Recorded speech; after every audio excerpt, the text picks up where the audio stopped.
Hashtag release the he was in the Amazon with my mom when she was researching spiders right before she died cut. Get this shirt and more at ymsmerch.com. Thank you. Hello, everyone. When Madam Web came out in theaters, I was obviously very excited. It was a masterpiece. It made over $1 webillion, and I made a review for it. And oftentimes in these films where the plot is really dumb, I like to talk a bunch about the plot, but there wasn't really any footage available that I could use in my video. But now it's on digital, so here's everything else that didn't make it into the original review that I wanted to save for later. There's footage to go along with it now, so consider this a part 2, I guess. Thank you. Madam Web, or Cassie Webb, because they never call her Madam Web once in the entire movie, is a paramedic who one day accidentally falls off a bridge and dies. And her partner, Ben Parker, so I guess that's Uncle Ben, played by Adam Scott. He saves her life very nonchalantly. Welcome back to the land of the living. Also, when I say partner, I mean work partner. He's also a paramedic. At first, I thought they might have been dating because there's this really awkward scene where they're talking and she's eating Chinese food, you know, the movie Chinese food just in the box. She does this insanely fake laugh that I found kind of funny. You have a winning personality. I guess I got yours by mistake. You're an asshole. Ha ha ha ha ha ha ha ha, you're an asshole. It was really awkward, and because of how terribly this film communicates its ideas, I didn't know if they were flirting. I wasn't sure if it was supposed to be romantic. Anyway, she gets CPR'd from the dead and ignores all medical advice. She is a paramedic who apparently does not take medical protocol or procedure seriously. You need a real workup at a real hospital with a real doctor. I don't need a doctor. I trust you. He's saying you need to go to a hospital because of your blood oxygen levels. You shouldn't really be arguing. But just as they're about to argue, her blood oxygen levels go up to 89. Then some weird editing happens, and he says the same thing he said before. You need a real workup at a real hospital with a real doctor.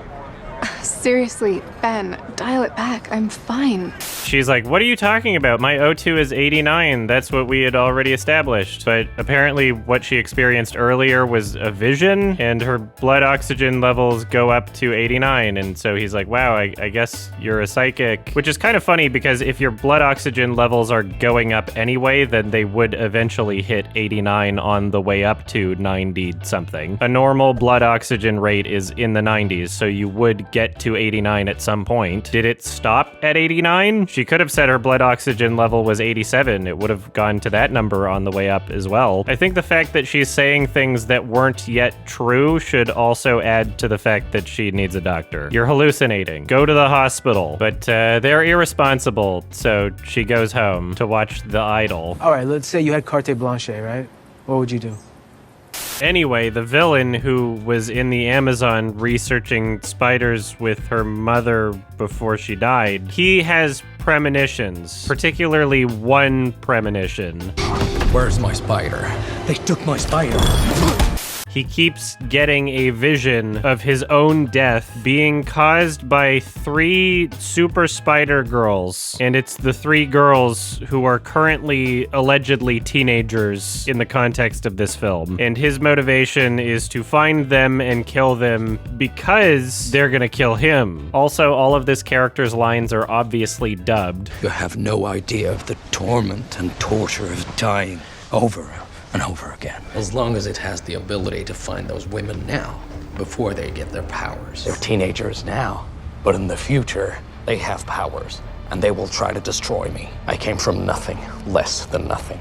I will not give up everything I've built. He talks like this the whole movie, and it's very funny. They show pictures of them that I guess were just made from his dreams, and even though he's only ever seen them in this dream that he has, he's able to locate and identify those 3 girls using a hacked NSA database, apparently not very secure in 2003, which was shortly after 9/11, and apparently security footage looks great in 2003, very high high-res facial recognition. Never been better than 2003, I guess. Meanwhile, Cassie Webb is realizing that she has unlocked her premonition powers by dying. And these are powers that she's had since birth because a spider bit her mom while she was dying in childbirth. But she's unlocked them now because she died for a minute. Also, she carries this resentment towards her mother throughout the entire film. Like, whoa, you were researching spiders while you were pregnant with me? That means you did not care about me at all. There's a scene where she's looking through old photos and she says, Hope the spiders were worth it, Mom.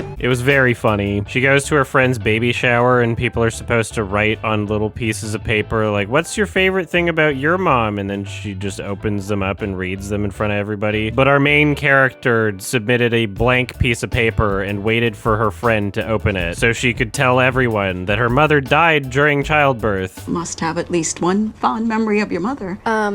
Well, my mother actually died in childbirth. It was a very odd scene. It was funny. So her and her partner get called to a scene to save some lives. And she's doing CPR on a guy. She's not doing a very good job. You're not gonna save anybody with those half-assed chest compressions. And she gets a vision. She's like, what? Things are happening that haven't happened yet? And then her friends are in the ambulance and it gets hit by a vehicle. And she's like, what? No, not my friends. They clearly thought they were doing something really cool with this oneer and the ambulance getting hit in the background. Like, whoa, it's so intense. Kind of curious how the ambulance got T-boned by a semi at an intersection. You didn't see it coming? It was on the driver's side and everything. He wasn't even going very fast. I'm not even sure where he was going because the road doesn't seem to continue that way. Was he trying to turn left? Seems like he kind of wanted this to happen. She starts doing CPR on her friend and she spawns red jelly gloves. It's supposed to be blood on her hands, but it looked very silly. It was very funny.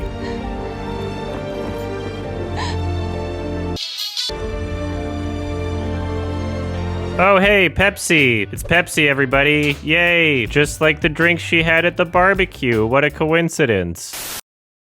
Now she's home watching A Christmas Carol, and she apparently loves talking to herself. Hate to break it to you, Scrooge, but you can't change anything. And oh no, a bird smashed into her window. But psych, that didn't actually happen. That was just a premonition. Wait a minute, I thought my microwave already went off, and I thought I already heard that line on the TV. Is this real? This isn't gonna change anything. Oh, the bird did come through the window, which is odd because you'd think that the reason the bird flew into the window in the first place is for the same reason that all other birds fly into windows, because they don't think that anything is in the way. They either see through the window or they see a reflection, and they don't see that there's a thing in front of them that they could fly into. So why would the bird continue flying forward if you're in the window? You're a thing that the bird would not fly into. You are there instead of the window. Why'd the bird do that? It literally had to push past you to get inside. You had to move out of the way for it. Okay. Guess he didn't die after all. I just love talking to myself all the time. It helps people to understand me that aren't in the room with me, but just in case, you know, just in case there's an audience watching, even though I believe that I'm by myself. Anyway, she gets on the train and there's a guy playing a PSP, which was not out in 2003, but hey, it's a Sony product, and if they can advertise something in their film, then that means you paid to watch an advertisement, and they win. Anyway, she has another vision, and it's of the villain killing these three girls because he's tracking them, and he's like, why are they all in the same spot? I gotta go kill them now. So she kidnaps them off the train, and they're like, what are you doing? Come on! My mom told me never to talk to strangers, so... Wait, how old are you? When I first watched this film, I assumed that that line was a joke because this is clearly an adult. But apparently, according to this film, these are all children. These three characters are children. What exactly is this emergency? This woman's trying to abduct us! What? No, that's not... That's... Shh. Okay, I thought she was joking, but she was not. She's actually a child in the script.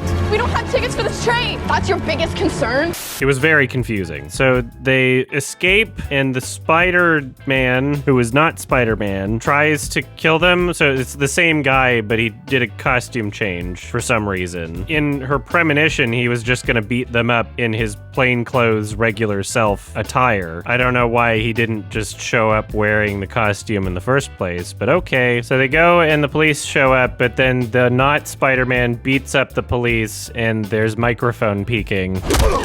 So they escape, and our main character steals a taxi cab, and the three other characters bicker with each other in the back of the cab. They all seem to be pretty on board with following this random crazy woman who is, I guess, kidnapping them. At one point, she just straight up tells them that she can't let them leave because she doesn't know what's going on. Also, the news is now reporting on the incident that just happened a minute ago. Multiple NYPD officers at Grand Central Terminal this afternoon. That's great. Good.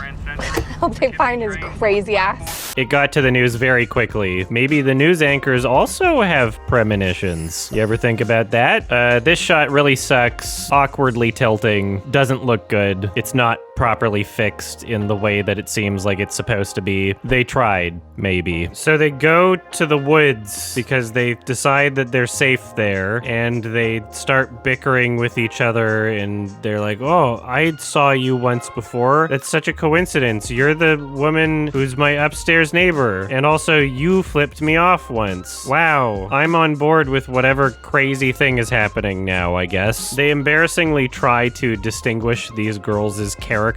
One of them wears a shirt that says, I eat math for breakfast. There's a line where she says something like, oh, how can you not like science? We need science. I love science. What good is science? Okay. One of them's rude and rich, and the other one is Sydney Sweeney with glasses. And that's our trio, and their characteristics never come into play at any point throughout the entire film. And they all basically talk and act the same anyway. There's really no point to there being three of them. There's nothing really added to the film by there being an ensemble. Could have just been one girl. The movie would be no different at all. So Madam Webb tells them to stay put and leaves them there without any food or water and says, I'll be back in 3 hours, okay? Just stay put, because the guy's gonna kill you if he finds you. And he can't find you here, I guess. Can you bring us some sandwiches? Yep, these are definitely not adults that you're looking at. They need some sandwiches. They're written like they're 10 years old. The film says that they're teenagers, which they're obviously not, but they're written like they're 10 years old. One of them has a fucking teddy bear in her backpack. They all look like adults. This is very strange.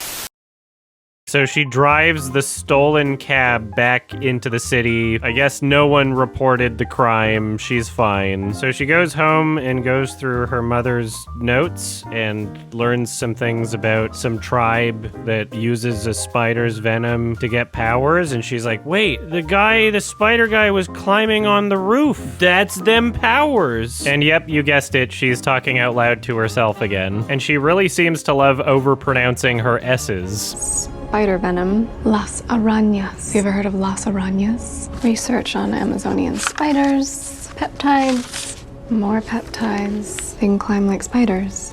She then gets a brilliant idea that she says out loud to herself. How would you know if you could climb a wall if you've never tried? And this shot is supposed to be funny. This is supposed to be her trying to climb a wall and then quickly giving up, but didn't really seem like Dakota Johnson was giving it her all in this scene. Her facial expression just screams, fuck this movie, I don't want to be here. This is cringe, not even gonna try, not even gonna pretend to try. Why am I in this movie? So the girls just walk towards a diner that's very close because it's nighttime and they're hungry and bored. And this shot of them walking towards the diner is one of the most awkward things I've ever seen. I knew we should have done this.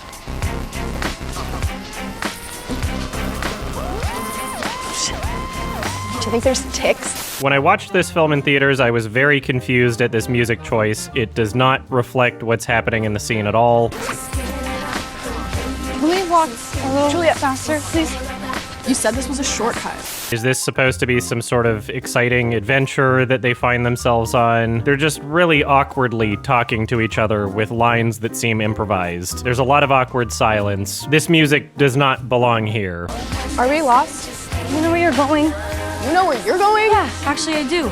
Now that I've seen this movie a second time, I think I know what happened. I believe this music is actually supposed to be diegetic, like it's coming from the diner. Even though it does not sound like that at all in the film, I know it sounds like it's just a very low volume track that they just plopped onto the timeline. But I believe that the implication is that the sound is coming from the diner, and it just was not edited properly at all. Once they enter the diner, it sounds like music coming from the diner.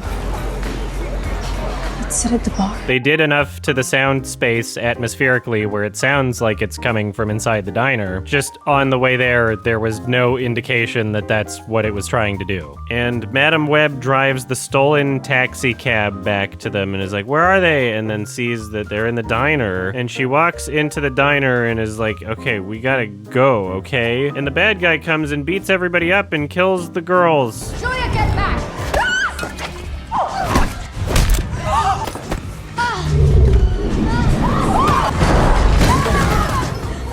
It's a very awkward fight scene. Lots of weird shots, lots of quick cuts. It's a pretty confusing scene to follow visually. They really think they're doing some cool shots here. It's kind of hilarious. It's very funny. Oh no, they're dead now, for real. Oh wait, that actually didn't happen. It was just my premonition, obviously. So because she had that premonition, she decides, I'm gonna try and get there as quickly as possible, and fucking floors it in the cab. And despite the premonition leaving a lot of time before the guy shows up in it, he shows up rather quickly despite her getting there earlier. It took her longer to get there driving as fast as she could than it did when she got out of the cab and looked around for them and walked towards the diner. So maybe she's a really fast walker. Maybe she walked really fast and her fast driving was actually very slow. Also, when she's driving there, the film couldn't decide which song to include, so they just included 2 songs. They play Toxic by Britney Spears, but they also have this sinister music playing in the background from the score.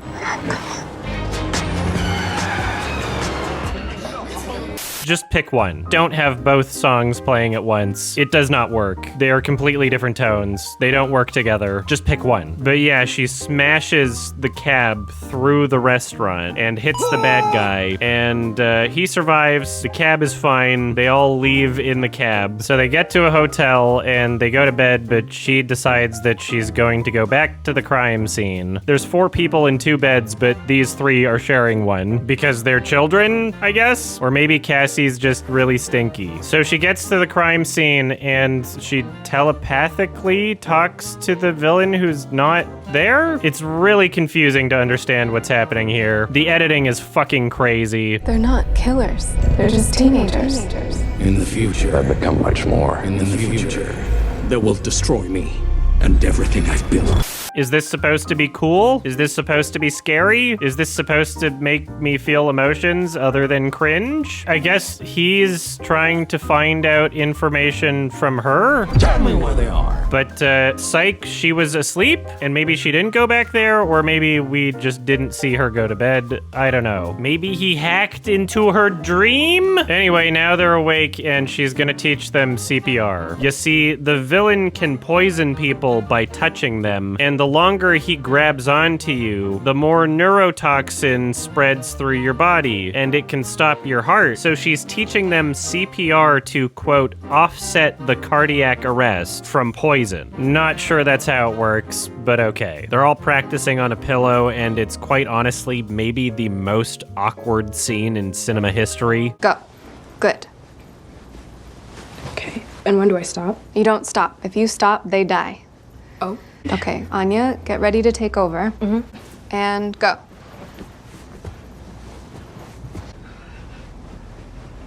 Julia, you want to take over? Okay. Okay, 1, 2, 3. Perfect. Nice job, Anya. It's so quiet. There's no chemistry between any of these characters. They all look like they don't want to be there. It's so incredibly awkward. It's genuinely fascinating. So she drops the girls off with Ben Parker and his pregnant sister-in-law. Thank you, Ben. You didn't ask for any of this. Okay, well, neither did you. Again, still in the stolen taxi cab, which I guess she removed the plates from, but there should be a number identifying the cab that's not just the license plate. That's still there. It's pretty banged up. It would be pretty easy to identify this vehicle. There's no reason why she doesn't go to jail in this movie. She just decided it's hers. Finders keepers. It's cool. Whatever.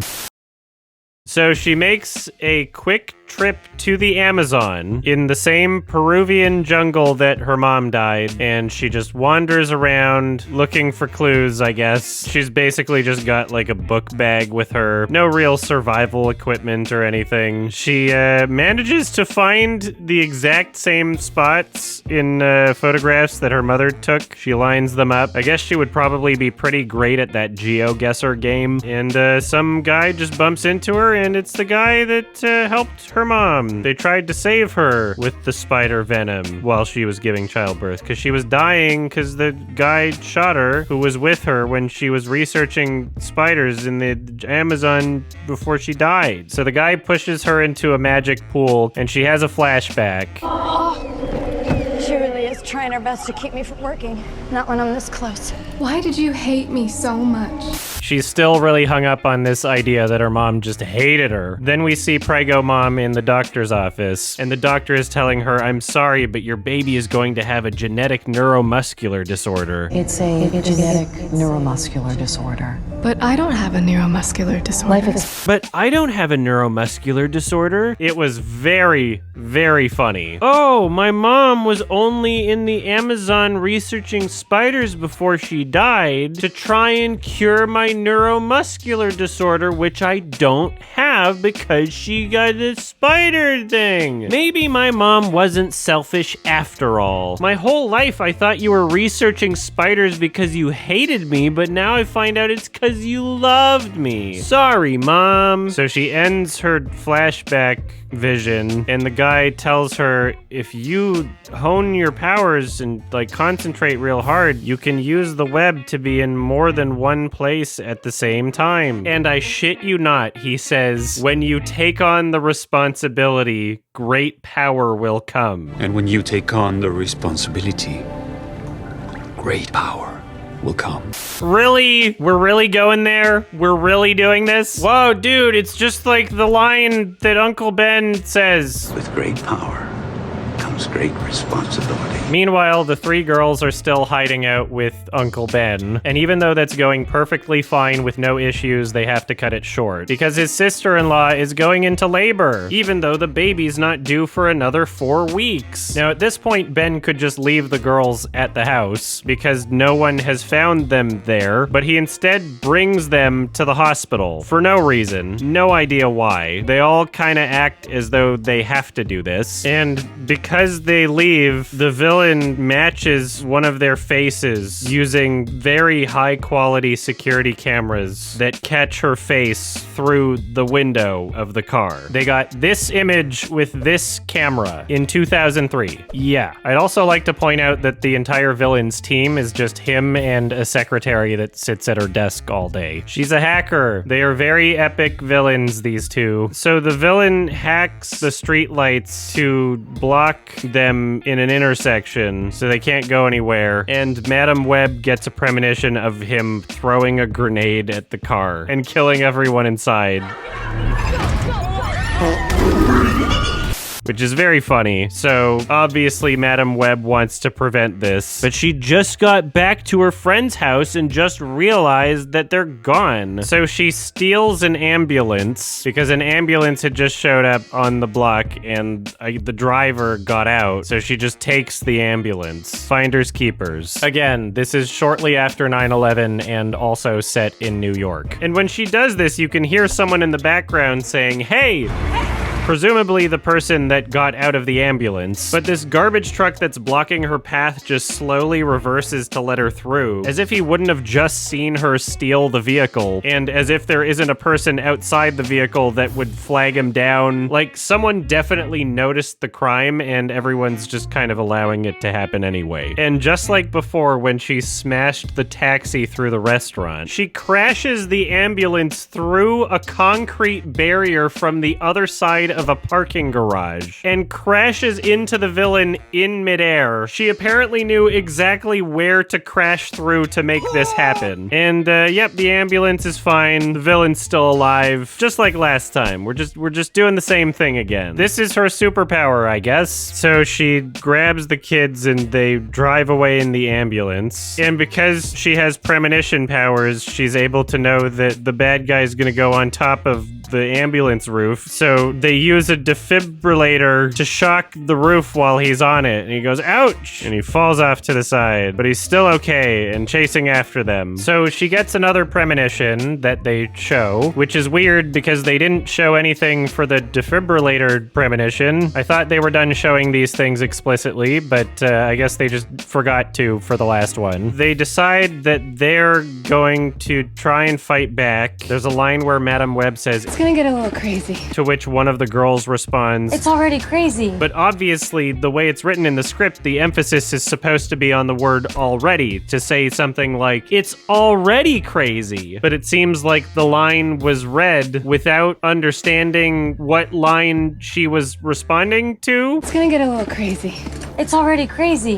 Very poorly communicated, very fascinating. And they pull up to a big building that says Pepsi on it, and they're there because the building is full of explosives and structurally unsound, so they can make a death trap for the villain. So they light a bunch of the containers on fire so that the villain comes and blows up at the right moments because she has premonition powers. They're running through this building and she insists that they run toward a brick wall. And they're like, what do you mean? It's a dead end. But she's like, just trust me. And then a firework shoots itself at the brick wall over top of them just in time and makes a perfect human-sized door in the brick wall. Not sure how your premonition accounted for all of the factors for blowing up all of these fireworks and having them hit the exact spots at the right time, hitting the villain, hitting the wall when you needed it. Did you calculate exactly where you needed to throw your lit flare or where the other girls put theirs? There's a lot of room for error, but it just happens to work out. And during this absolutely hilariously stupid and chaotic scene, there's a bunch of ADR of the girls saying lines like, Now you're really showing off. I knew she had a plan.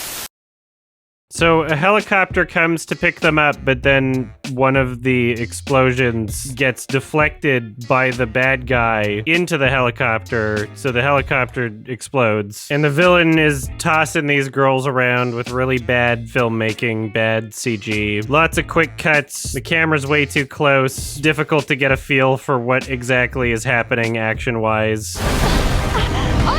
I believe her name is Anya, not Onyer. Anya!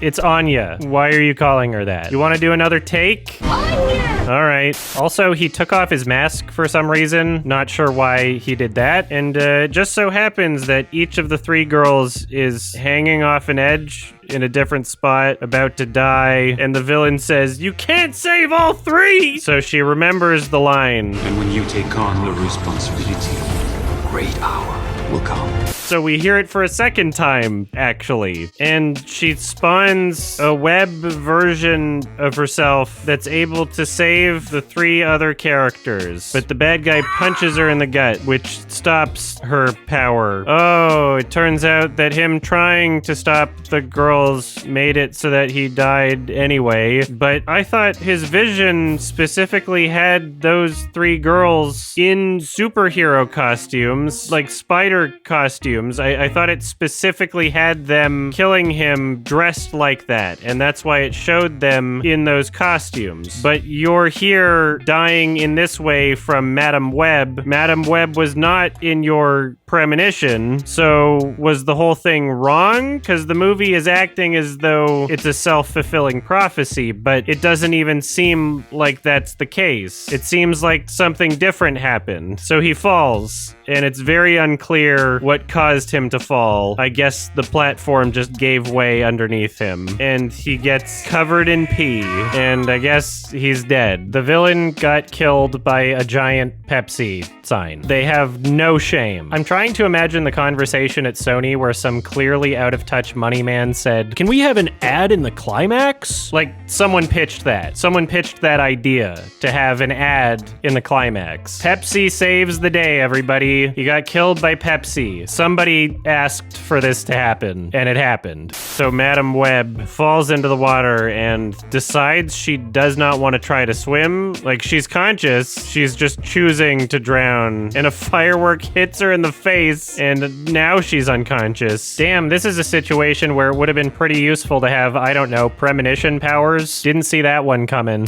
She could have stuck her hand up in front of her face. She could have tried to swim out of the way, not just accept this. Yeah, why did she let this happen? She has premonition powers. She's got massive PP. Sydney Sweeney shows up. Expert gold medal swimmer now, apparently. Doing a great job with clothes on and everything. Saves Madam Web. And, of course, all three of them do CPR. And it is insanely awkward. They're not really putting any pressure on her chest. They're just kind of lightly tapping it, basically. That's not how you do CPR. More people should know CPR, and they should know that that's not how you do it. And Madam Web wakes up, and she's blind now, and there was no water in her lungs, even though she died from drowning for a second time. She just coughed a little. So now we're back at the hospital, and the baby is there. Does not look premature. It's a pretty healthy looking baby, possibly the biggest 4 weeks premature baby ever. Meanwhile, Madam Web looks like Matt Johnson in Nirvana the Band the Show when he got blind. It looks very funny. She looks really pleased with herself. She's happy. And,